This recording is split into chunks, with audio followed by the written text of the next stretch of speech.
ये है ईरान, दुनिया की कदीम तरीन सिविलाइजेशंस में से एक। पिछले करीबन 500 सालों से ईरान इन्हीं बॉर्डर्स के साथ दुनिया के नक्शे पर मौजूद है और शायद ही दुनिया की कोई सुपर पावर हो जिससे ईरान का टकराव ना हुआ हो, चाहे वो रोमन्स हो, अरब्स हो, मंगोल हो, तुर्क हो, रशियंस हो या फिर ब्रिटेन हो। हर एक सुपर पावर ने ईरान को फतह करने की कोशिश की है और इसकी एक बड़ी वजह तो ये थी कि ईरान दुनिया के क्रॉस रोड पर है। यही वो एक कंट्री है जो यूरोप, अफ्रीका और एशिया तीनों कॉन्टिनेंट्स को आपस में कनेक्ट करता है। आज का ईरान 7 कंट्रीज के साथ बॉर्डर शेयर करता है। ईस्टर्न साइड पर पाकिस्तान, अफगानिस्तान और तुर्कमानिस्तान के साथ और वेस्टर्न साइड पर इराक, तुर्की, आर्मेनिया और अजरबैजान के साथ। इसके अलावा ईरान को 3 समुद्रों की भी एक्सेस है। इसके नॉर्थ में कैस्पियन सी है और साउथ में पर्शियन गल्फ और गल्फ ऑफ ओमान। ईरान की सदर्न साइड पर ही दुनिया का सबसे इम्पोर्टेंट और खतरनाक पॉइंट भी है जिसे स्ट्रेट ऑफ हॉर्मुज कहते हैं। पूरी दुनिया की 20% ऑयल और गैस की सप्लाई इसी पॉइंट से गुजर कर आती है। स्ट्रेट ऑफ हॉर्मुज के पास ये 7 आइलैंड्स भी 1970 से ईरान के कंट्रोल में है। हालांकि इससे पहले इन पर यूएई का कंट्रोल था। इसी तरह इधर कैस्पियन सी में भी ये आशूरा डे आइलैंड ईरान के कंट्रोल में है। पिछले 40 सालों से ईरान वेस्टर्न वर्ल्ड के लिए एक सरदर्द बना हुआ है। लेकिन आखिर ऐसी क्या वजह है कि इतनी पावरफुल आर्मीज और इकोनॉमीज होने के बावजूद अभी तक कोई भी वेस्टर्न कंट्री ईरान पर अटैक करके उस पर कब्जा नहीं कर सकी। सब कंट्रीज जानते हैं कि ईरान पर डायरेक्ट अटैक करना बहुत ज्यादा बैकफायर कर सकता है। ईरान को अनकॉन्करेबल बनाने में बहुत सी और रीजंस के साथ साथ उसकी ज्योग्राफी का भी बहुत बड़ा रोल है। सच ये है कि आज की वीडियो में हम देखेंगे कि ईरान की हिस्ट्री, उसकी ज्योग्राफी और उसकी प्रॉक्सी वॉर्स ने उसे इतना पावरफुल कैसे बना दिया है। सबसे पहले हम ईरान की ज्योग्राफी को समझते हैं। ईरान की सदर्न और वेस्टर्न साइड पर ज़ैग्रोस माउंटेन रेंज है। ईरान की कोस्ट लाइन से लेकर इराक और ऊपर तुर्की तक फैली हुई ये माउंटेन रेंज ईरान को एक जबरदस्त नेचुरल प्रोटेक्शन देती है। ये सारा एरिया बहुत ही पथरीला है और इसे क्रॉस करना बहुत ज्यादा मुश्किल है। इन पहाड़ों का ईरान को इतना फायदा है कि 1980 में जब इराक ने ईरान पर अटैक किया तो उसका प्लान ये था कि एक तो वो यहाँ खुजिस्तान के ऑयल रिच सूबे पर कब्जा कर ले और फिर यहाँ से आगे ईरान के बाकी शहरों पर भी कब्जा करके ईरानियन रेवोल्यूशन को कुचल दे, क्योंकि सब अरब कंट्रीज डरे हुए थे कि ईरानियन रेवोल्यूशन के असरात बाकी अरब तक ना फैल जाएं। मगर इराकी आर्मीज 2 सालों में सिर्फ इधर खुजिस्तान तक ही पहुंच सकी। उन्होंने बहुत कोशिश की कि वो ज़ैग्रोस के पहाड़ों को क्रॉस करके ईरान पर कब्जा कर सके, मगर उन्हें कामयाबी नहीं मिली और फिर इवेंचुअली ईरान इराकी फोर्सेस को पीछे धकेलता हुआ इराक के अंदर तक घुस गया। मगर यहाँ पर ईरान को भी ये मसला आया कि जहां इराकी आर्मी को आसानी से उसके शहरों से सप्लाई मिल रही थी, वहीं ईरानी आर्मी को सप्लाई पहुंचाना बहुत मुश्किल हो गया, क्योंकि ईरान के सारे बड़े डिपो और शहर ज़ैग्रोस माउंटेन रेंज के दूसरी तरफ थे। यही वजह है कि 8 साल बाद ये वॉर बगैर किसी नतीजे के खत्म हो गई और दोनों कंट्रीज के बॉर्डर में 1 इंच भी चेंज नहीं आया। इसी तरह ईरान के नॉर्दर्न साइड पर कैस्पियन सी के साथ अल्बोर्ज माउंटेन रेंज है जो इसे नॉर्दर्न साइड से प्रोटेक्शन देती है और ये पहाड़ सिर्फ ईरान को नेचुरल प्रोटेक्शन ही नहीं बल्कि बहुत से रिसोर्सेज भी देते हैं। ये दोनों mountain ranges uranium, silver, gold और जिंक से माला माल है। ईरान के पास दुनिया के सबसे बड़े जिंक के रिजर्व्स हैं। इसी तरह 20th सेंचुरी ने ईरान की इस ज्योग्राफी को 4 चांद लगाए जब यहाँ पर्शियन गल्फ के पास ऑयल और गैस के बहुत बड़े रिजर्व्स डिस्कवर हुए। आज की डेट में पूरी दुनिया के 10% ऑयल और 15% नेचुरल गैस के रिजर्व्स ईरान के पास हैं। ईरान को एक और चीज जो प्रोटेक्शन देती है वो 2500 किलोमीटर लंबी ये कोस्ट लाइन है जो 2 समुद्रों के बीच डिवाइडेड है। बंदर अब्बास ईरान का सबसे बड़ा सी पोर्ट दुनिया के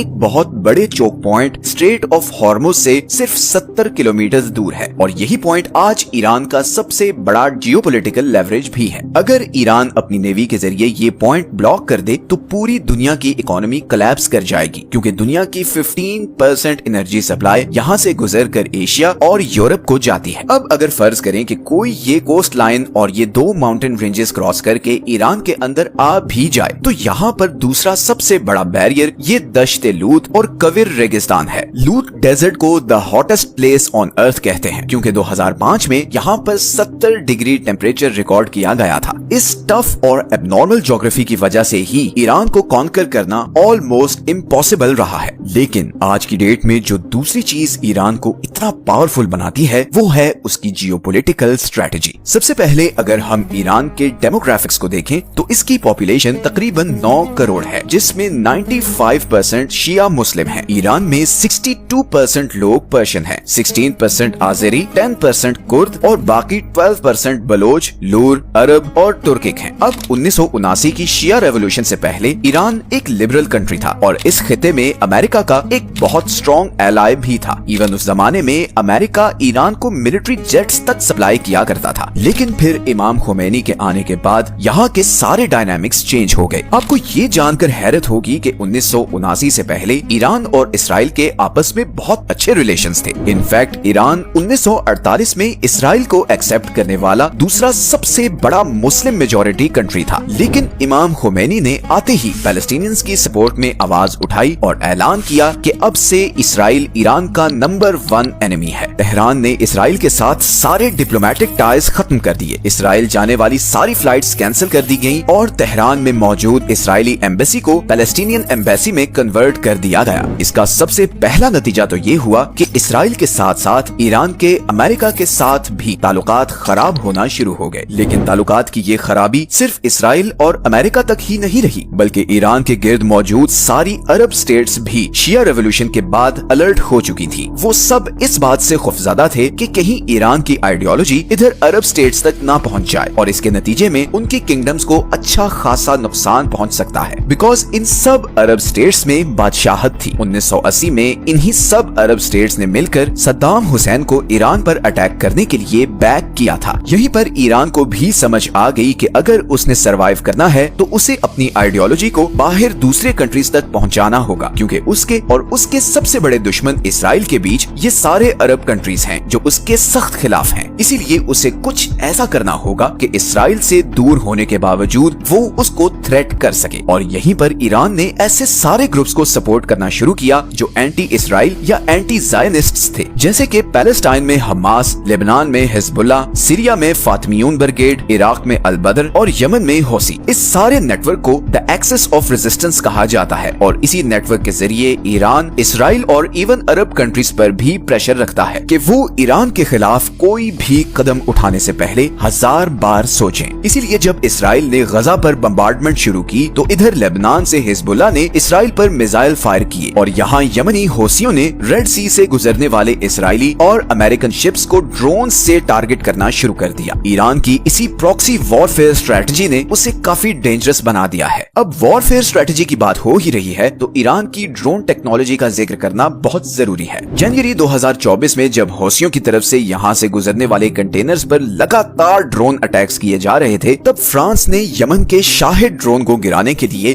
$1 मिलियन वाला Aster 15 surface to air missile use किया, जबकि यमनी ड्रोन की कॉस्ट सिर्फ $20,000 थी। यमनी हौसियों को ये सारे ड्रोन्स ईरान सप्लाई कर रहा है और इन ड्रोन्स की इतनी धूम मची है कि रशिया यूक्रेन के खिलाफ भी इन्हीं ईरानी ड्रोन्स को इस्तेमाल कर रहा है। अमेरिकन सेंट्रल कमांड की 2022 की रिपोर्ट के मुताबिक ईरान के पास पूरे मिडिल ईस्ट में सबसे ज्यादा और मॉडर्न बैलिस्टिक मिसाइल हैं। ईरान के सारे मिसाइल्स 2000 किलोमीटर तक अपने टारगेट को हिट कर सकते हैं। तो इन अ नटशेल अगर हम ईरान की ज्योग्राफी, उसकी प्रॉक्सी स्ट्रेटजी और ड्रोन टेक्नोलॉजी को देखें तो इसके बावजूद कि ईरान पर वेस्टर्न दुनिया की सैंक्शंस हैं और उसकी इकोनॉमी ऑफिशियल ग्राउंड्स पर बहुत छोटी है, ईरान एक ऐसे कंट्री के तौर पर सामने आता है जिसके पोटेंशियल के बारे में बहुत सी अनसर्टेनिटीज हैं, चाहे वो उसका न्यूक्लियर प्रोग्राम हो, प्रॉक्सी नेटवर्क्स की फंडिंग हो या मिसाइल टेक्नोलॉजी। ईरान के बारे में बहुत से ग्रे एरियाज हैं जिनकी वजह से वेस्टर्न कंट्रीज उस पर डायरेक्ट अटैक करने से कतराते हैं। अगर हम सिर्फ यही एक पॉइंट को देखें कि दुनिया के 2 choke points strait of Hormuz और बाब अल मंदेब ईरान की टारगेट रेंज में हैं, तो यही चीज उसे बहुत पावरफुल लेवरेज दे देती है। और अब तो रशिया और चाइना भी अनऑफिशियली ईरान को बैक कर रहे हैं। अभी हाल ही में जब हमास के लीडर इस्माइल हुनिये को ईरान में असैसिनेट किया गया तो बहुत सी ऐसी अनकन्फर्म रिपोर्ट्स भी सामने आई कि रशियन इंटेलिजेंस और मिलिट्री जनरल्स ईरानी ऑफिशियल से मिले हैं और उन्हें यकीन दिलाया है कि अगर वो इसराइल के खिलाफ रिटेलिएट करते हैं तो वो